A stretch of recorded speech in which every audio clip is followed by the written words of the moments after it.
Good evening, everybody. It's Vanessa St. Louis here, the CEO of Black People United for Change. Today, we're on day 11 of Black History Month. And since Black History Month has started, I've shared time and time again that we can never call what the struggles that Black people has been through history because it's still current in today's day and age. Now, a lot of our history and a lot of the atrocities that we have faced as a people, it's not only because of our oppressors and slave holders and plantation owners. A large percentage has to do with our disloyalty to each other, what we do to each other. Now, anyone based in Canada, especially here in Ontario, knows that as a Black person seeking help within Healthcare Canada, that we're always going to face some kind of anti-Black racism, exclusion, especially within the mental health sector. We have CAMH and hospital psychiatric units that do not use a culturally responsive approach, especially to Black people. Rather than use an inclusive approach or a culturally responsive approach, always Black people seeking mental health assistance are criminalized. So it's very difficult. And a lot of us from the Black community, we really fail to reach out for help when it comes on to our mental health and our mental well-being. Now, there are I found a site where it contains 16 pages of Black-based mental health entities out there that I never heard of because they're not getting out there. All are under the umbrella of nonprofit entities. So even though they're not actively involved and engaged in the community the way they should be, they collect funding. And we too are guilty of making money and exploiting the pain and the suffrage of Black people, which leads me to get to my point now. For a little while, Black People United for Change has been focusing on one of our initiatives. That initiative is called Black People United for Change Listens. Our organization created a platform on a virtual remote basis where we focus on individuals who have been impacted or are going through depression or have a sense of anxiety after they've been exposed to anti-Black racism. It is an inclusive service. However, our focus is the Black community and having a safe place where Black people within the communities can come and reach out to for emotional support or even help to be connected with the right resources and organizations in the community to help them with their unique and individual needs. So look behind me. We are called Black people, not Black people for change, but the word united is in there. Now, how are we supposed to grow as a community and empower the community when we are so disassociated away from each other? We do not it's been hundreds of years that it has taken us to learn that togetherness is strength. Unity is strength. And so strength is what? It's power. Right now, we have no power because we have no unity, we have no strength, therefore, we have no power. So what we've been trying to do is reach out to other Black mental health organizations in Canada to say, look, we have this service. We have a knowledge base. The people that come on our platform need help with various things. It could be just for someone to listen who understands and can give you that emotional support, or where do I go for help with this? We endeavored to unite with the different organizations out there and be stronger together and not apart. So now I'll get to the point of what I have to say today. On January the 24th, I reached out to Black Mental Health Canada.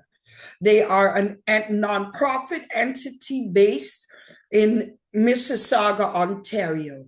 So we wrote a letter introducing Black People United for Change listens a virtual emotional support service operated by Black People United for Change, an organization that strives to educate, empower, and provide support to members of the Black community across Canada. It's too long to read, but basically, this lady got back to me. Her name is Alice Wiafi. Here, I'm going to share the email. Just give me a second. Let me share my screen, because it's always good to provide irrefutable proof. And here we go. Okay, I hope you could see the email correspondence. I sent the first email out and I got a response. I'll read it. You may not be able to see so small. Great timing. Are we able to meet by Zoom to discuss further? My calendar is below.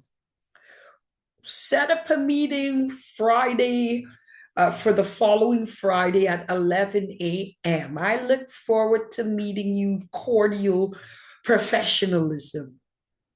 Okay. We met. Just a minute.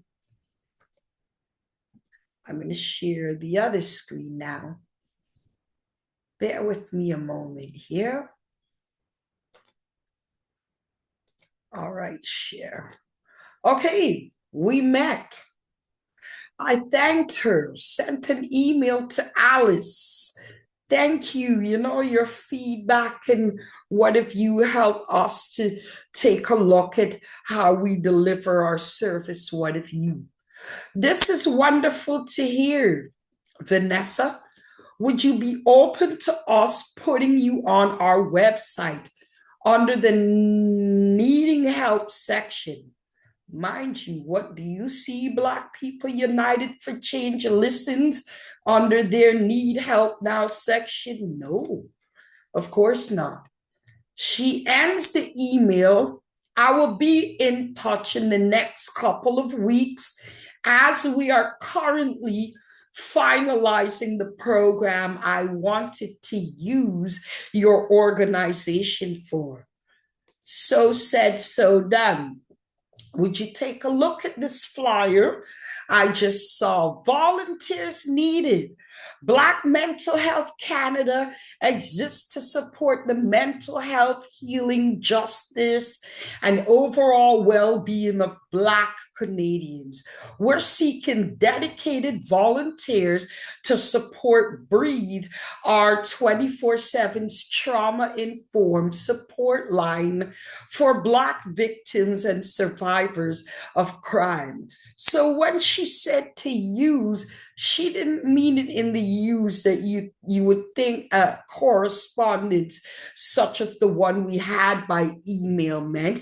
You definitely use my organization, our organization. This post came out 2 hours ago. Look at our flyer for Black People United for Change Listens. We provide emotional support through an interactive remote platform. We offer support by phone, culturally responsive services, accessible worldwide, and available to anyone in need of emotional support. And at the very bottom, it says certified volunteers are available from 8 a.m. to midnight. And this is the problem we have in our Black community. You want to know what that problem is, yo? We don't want to work together. We want to talk to each other, see how we could take each other's ideas and run with it instead of building together and building a mental health empire available that focuses on Black people and build unity and then the strength, and then which would result in a powerful Black-based mental health entity. Now, that's not what we want to do. We want to work against each other, play slick and slide, bring each other down. Either you do it verbally or you do it with such dirty tactics like Black Mental Health Canada.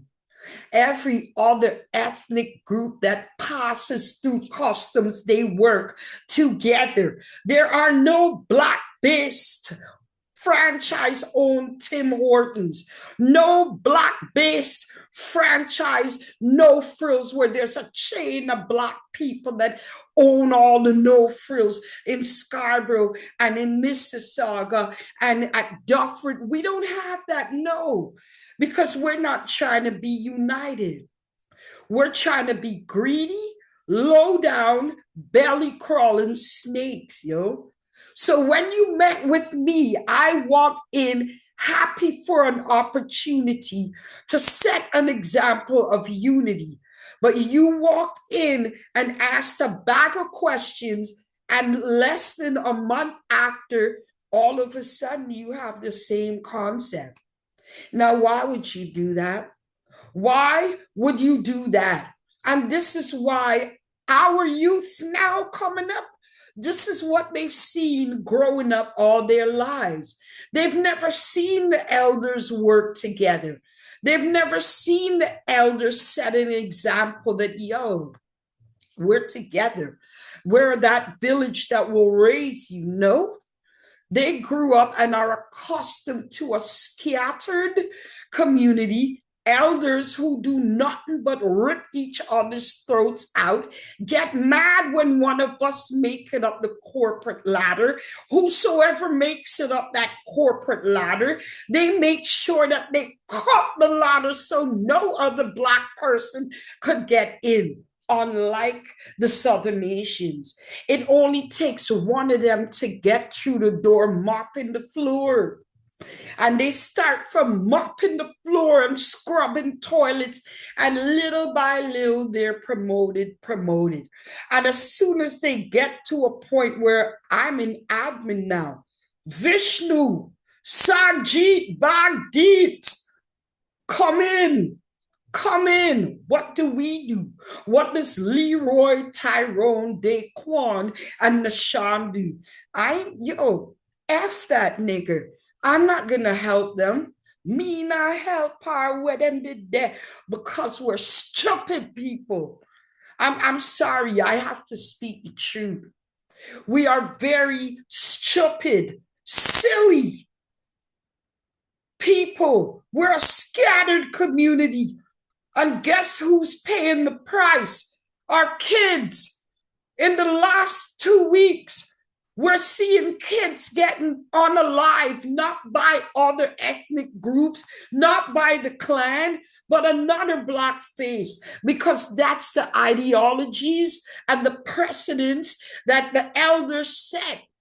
No, that Black person ain't your sister, that ain't your brother, that's your enemy. Eliminate them by any means necessary until we change, until more people understand and see the concept. And I'm calling this out today because, Black People United for Change, we're eligible for funding, but we don't get it. So all that you see we do is funded by the money in our pockets.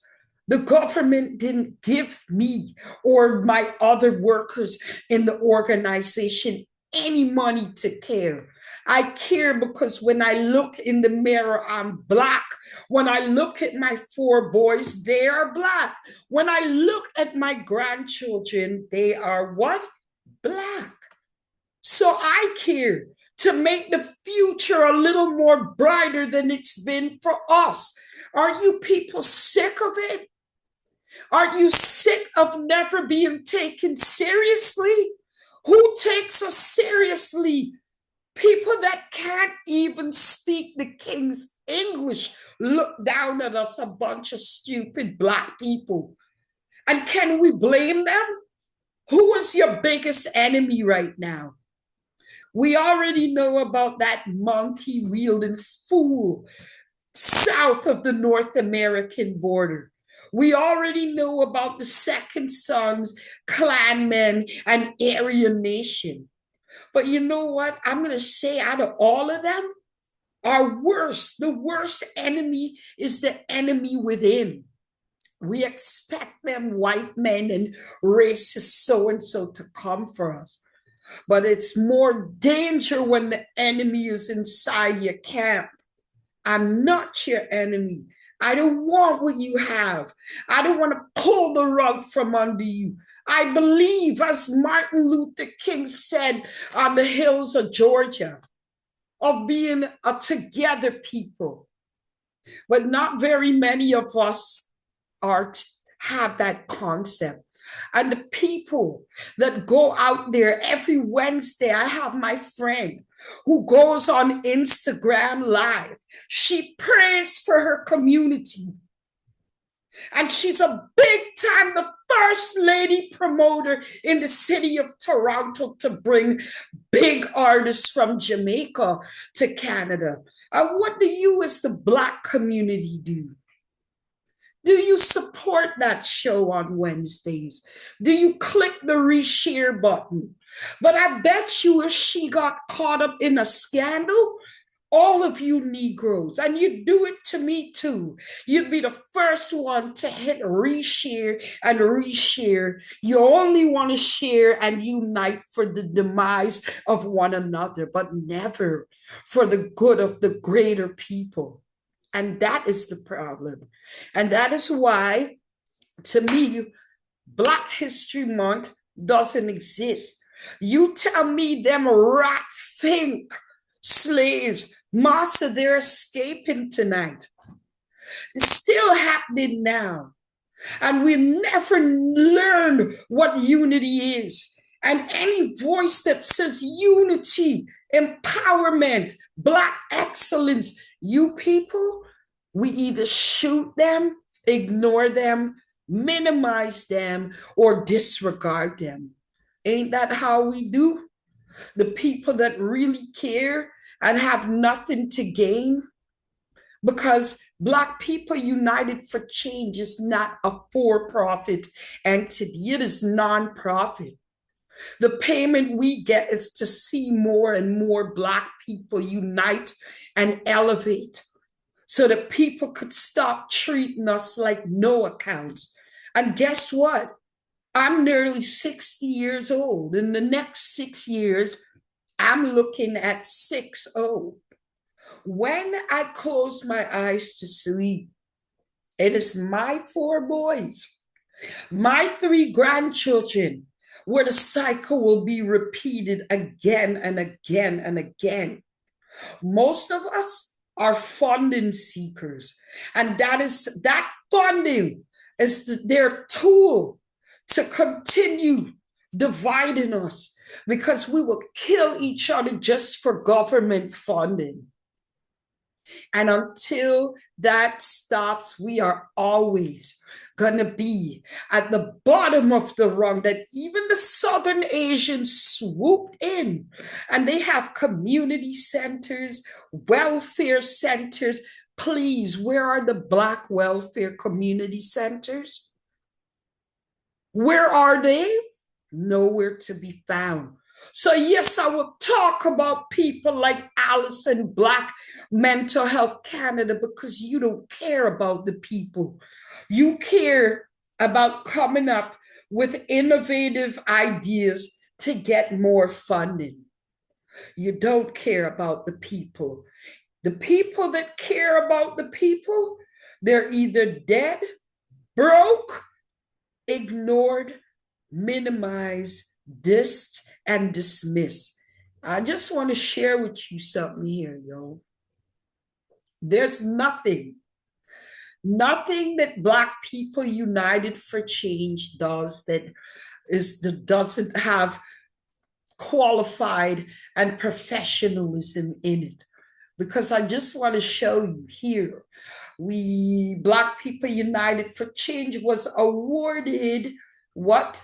An award from CAMH. We also received Living Works, Safe Talk. So people who are thinking of suicide, we're certified to talk to them. This ain't no joke.